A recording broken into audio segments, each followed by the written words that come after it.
Shalom. I want to give all praises and glory and honor to Yahweh, Ba'ashem Yahweh Shai.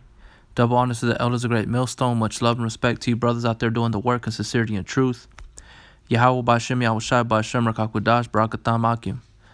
All right, it's coming back with another video tonight. I want to go into just basically speaking about what the world is going to be going through, or what the world is going to be doing in the midst of these prophecies that are going to be fulfilled right beneath their nose. Okay, as they walk, sleep, eat, and do their daily trappings, Yahweh Ba'ashem Yahweh Shai is going to bring sudden destruction upon them. Okay, nobody's going to be looking for Yahweh Ba'ashem Yahweh Shai or the return of him or of any type of imminent danger, because they're programmed in their mind that these things are the things that go on between these nations, like, you know, going back to World War I, World War II. You know, that they know there's a possibility of a World War III, but they don't think it's ever going to happen. They don't believe that it can happen, because they know that if it did, it's going to be very bad. You know, so that's what I want to speak on. Matthew 24:36. But of that day and hour knoweth no man, no, not the angels of heaven, but my Father only. So Yahweh Shai is speaking and telling us that nobody knows the day and the hour of what? Of his return. Okay?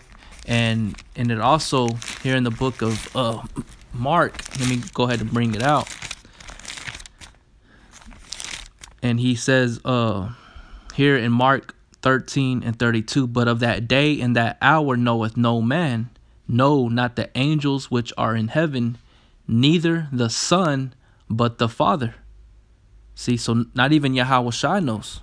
Okay, so that's why he was constantly telling, you know, the disciples to be watchful, to you know, he that had an ear let him hear. You know, basically just being spiritual minded, man, when it comes to listening, to hearing, to speaking, to being patient, suffering. You know, that's what he was relaying to them.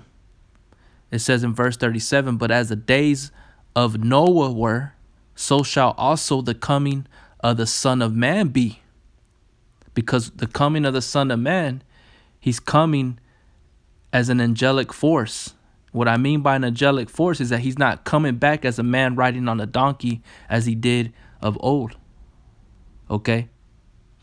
This is 2 Thessalonians 1:6. Seeing it is a righteous thing with the Most High to recompense tribulation to them that trouble you, and to you who are troubled rest with us, when the Lord Yahweh Shai shall be revealed from heaven with his mighty angels.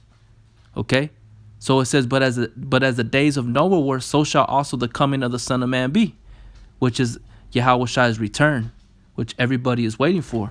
Going over here to the book of Acts, and I'm bringing it out of my sword because it's a little bit quicker.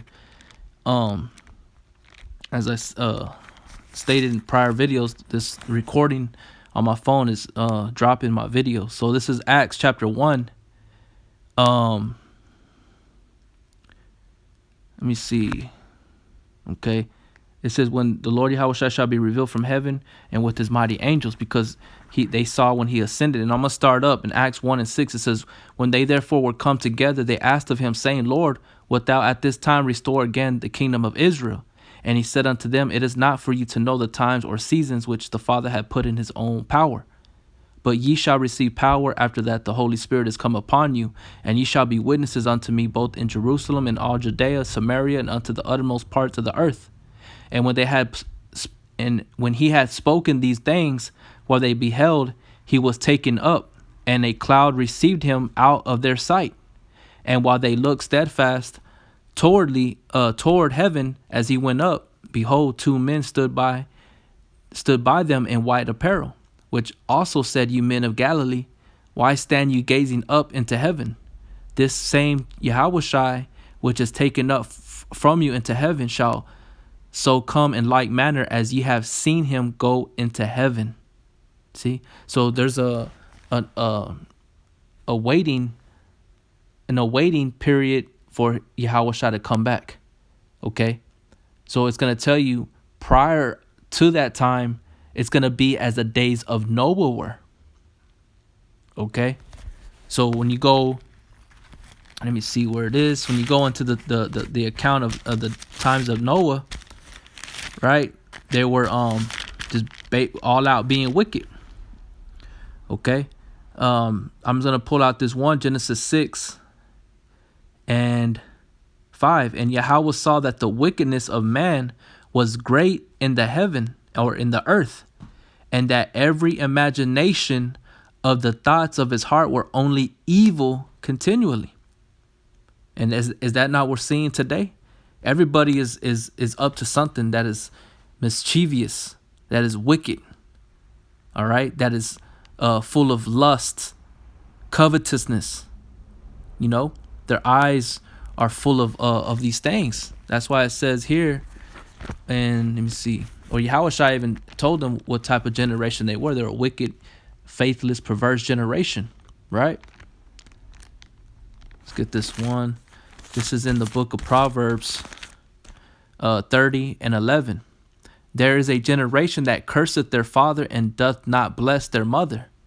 There is a generation that are pure in their own eyes and yet is not washed from their filthiness. There is a generation, oh how lofty are their eyes, their eyelids are lifted up.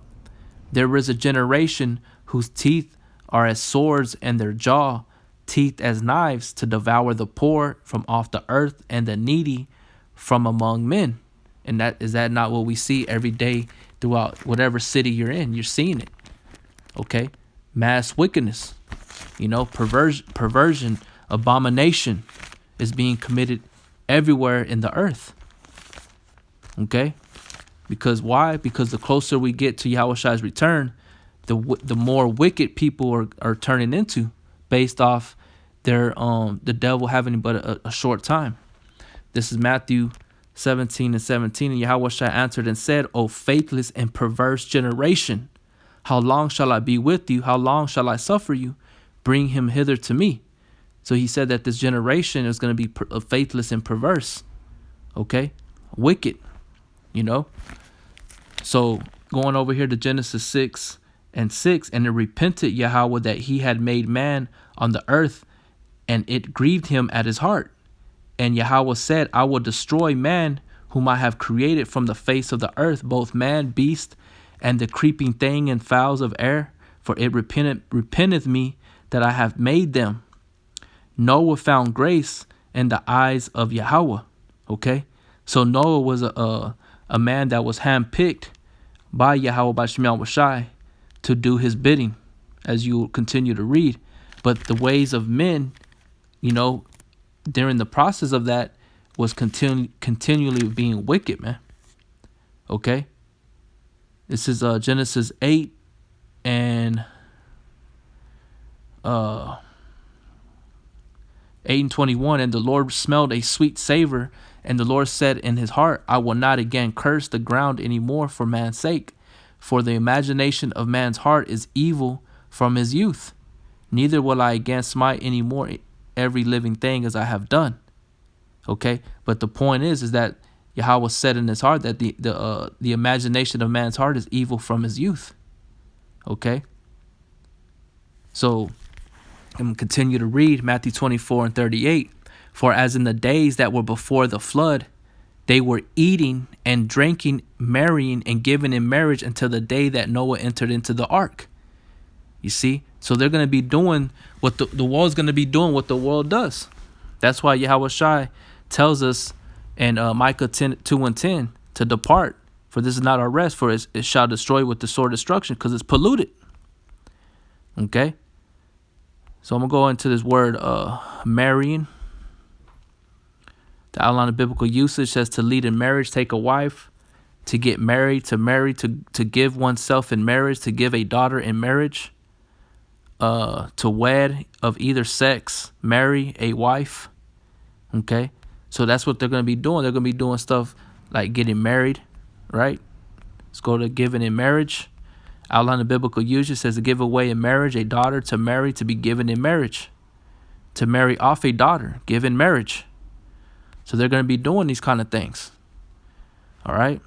Drinking. Let's go over here. Drinking. The outline of biblical usage to drink, figuratively to receive into the soul what serves to refresh, strengthen, nourish it unto life eternal. Okay, so they're gonna be consuming or consuming and lusting after the soul's appetite. Okay, whatever that brings comfort and joy to them, that is outside of the scriptures. Right. Let's see what it says for eating. Outline the biblical usage to gnaw, crunch, true raw vegetables or fruits as nuts, almonds, of animal feeding of men to eat. Okay. See what it says. Do the idea of a crunching sound, to gnaw, to chew, to eat. All right. So they're going to be doing that. They're going to just be eating, man. Eating and drinking, marrying and giving into marriage until the day that Noah entered into the ark. Right. To the right here, the outline of biblical uses, Noah, rest. All right, the 10th in the descent from Adam, second father of the human family. All right. It says until the day that Noah entered into the ark and knew not until the flood came and took them all away. So shall also the coming of the Son of Man be. Okay. Then shall two in the field, the one shall be taken and the other left. 2 women shall be grinding at the mill, and the one shall be taken, and the other left. Watch therefore, for you know not what hour your Lord doth come. But know this, that if the good man of the house had known in what watch the thief would come, he would have watched, and would not have suffered his house to be broken up. Therefore be ye also ready, for in such an hour as you think not, the Son of Man cometh. Right? Because they're going to be doing all this shit that they be doing, man. What they do every day. That's why us brothers, we can't be caught slipping in that time. But ultimately it's up to Yahweh Shem Shai. We pray like the Lord's Prayer says, lead us not into temptation, but deliver us from evil. Okay. Let me get another script. This is 1 Thessalonians chapter 5, verse 1. But of the times and the seasons, brethren, you have no need that I write unto you. For yourselves know perfectly that the day of Yahweh so cometh as a thief in the night. For when they shall say, peace and safety, then sudden destruction cometh upon them, as travail upon a woman with child, and they shall not escape. You see? So they're not going to escape. But their mindset, is going to be in that vibration of peace and safety, as if nothing can happen. Nothing can happen unto them. Everything is just talk. The Lord's word is not, it has no effect. That's what they believe. Let's go over here to the book of Amos.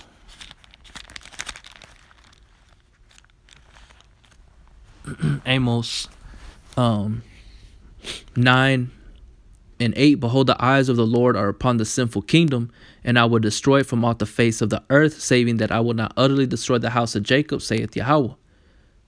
Okay.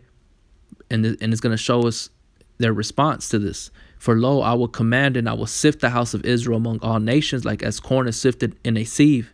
Yet shall not the least grain fall among the earth. All the sinners of my people shall die by the sword, which say, the evil shall not overtake nor prevent us. You see, so that's their response. The Yahweh Shai knows man's heart. That the evil shall not overtake nor prevent them. Prevent them from what? From fulfilling their lust, or doing their what they feel is right, what is good, what is pleasurable. Okay? And why aren't they able to come to this truth? Because this is Yahweh Shem Shai ain't dealing with them, first and foremost. This is Ecclesiastes 3 and 11. He hath made everything beautiful in his time. Also, he has set the world in their heart, so that no man can find out the work that Yahweh maketh from the beginning to the end. Why? Because the world is in their heart. All right.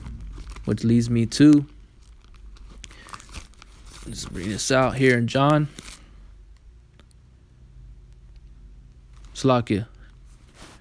1 John chapter 2 Verse 15, love not the world, neither the things that are in the world. If any man love the world, the love of the Father is not in him. For all that is in the world, the lust of the flesh and the lust of the eyes and the pride of life, is not of the Father, but is of the world. And the world passeth away, and the lust thereof. But he that doeth the will of the Most High abideth forever. Okay? Why? And what are they going to be doing? They're going to be doing, like I said, and the world passeth away, and the lust thereof. But in their minds, they don't think it's going to be that way. Right? Let's go over here real quick to Wisdom of Solomon. Wisdom of Solomon 2:1. For the ungodly said, reasoning with themselves, but not aright. Our life is short and tedious. And in the death of a man there is no remedy, neither was there any man known to have returned from the grave. For we are born all at adventure, and we shall be hereafter as though we had never been.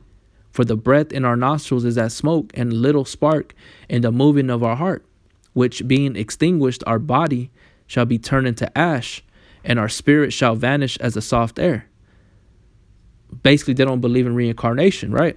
It says, and our name shall be forgotten in time, and no man shall have our works in remembrance. And they're including a higher power, which is Yahweh B'Shem Yahushai. It says, and our life shall pass away as a trace of a cloud, and shall be dispersed as a mist that is driven away with the beams of the sun, and overcome with the heat thereof. For our time is a very shadow that passeth away, and after our end there is no returning. For it is fast sealed, so that no man cometh again. Come on, therefore, let us enjoy the good things that are present, and let us speedily use the creatures like as in youth. Let us fill ourselves with costly wine and ointments, and let no flower of the spring pass by us. Let us crown ourselves with rosebuds before they be withered. Let none of us go without his part of our voluptuousness. Let us leave tokens of our joyfulness in every place, for this is our portion, and our lot is this. Okay, so this is what the type of mind frame they're in, man. As in the days of Noah, eating, drinking, and marrying, and giving into marriage. Within all that, they're not doing it righteously. They're doing all forms of abomination. Okay, living according to their own ways, right? So the world is going to be doing what the world does, and prior up to the Third World War, martial law, the RFID chip when it's mandatory, implemented, and made mandatory. And that's how, as brothers, we don't need to be found, slipping in that day. Okay. So with that, I just wanted to bring that out real quick to you, brothers, because, we're still in the world. We're still here. We're still seeing everybody driving around. Everybody's still acting the same. People think they're big shit, hot shots, They're thugs, they're gangsters, nothing can touch them. And I'm talking about average individual people, You got these hoes out on the internet still doing all kinds of wickedness that, and using their body as a form of the temptation to get what they want. You're still seeing homosexuality being moved. You're still seeing the corruption within the police, the governments, the police force, the police departments. Okay, these officers, the school system. You're seeing all this stuff still going on as it is. Okay. But we have to remember and know and believe that, and that this is how it's gonna be. But that's why we always said these people are in for a rude awakening. When it hits, it's gonna hit. Shit's gonna hit the fan, and people are going to bug out. Okay, and we have to have the spirit of Yahweh B'Shem Yahushua. We have to pray unto Him and hope in Him that because basically we are the only ones that are sane. Everybody else is crazy for them not acknowledging the things that we speak about as being truth, or them failing to see the things that we see. Though they see, but yet they don't fully believe. They're not fully persuaded. That's why they continue doing what they do. So with that, hope was edifying. Shalom.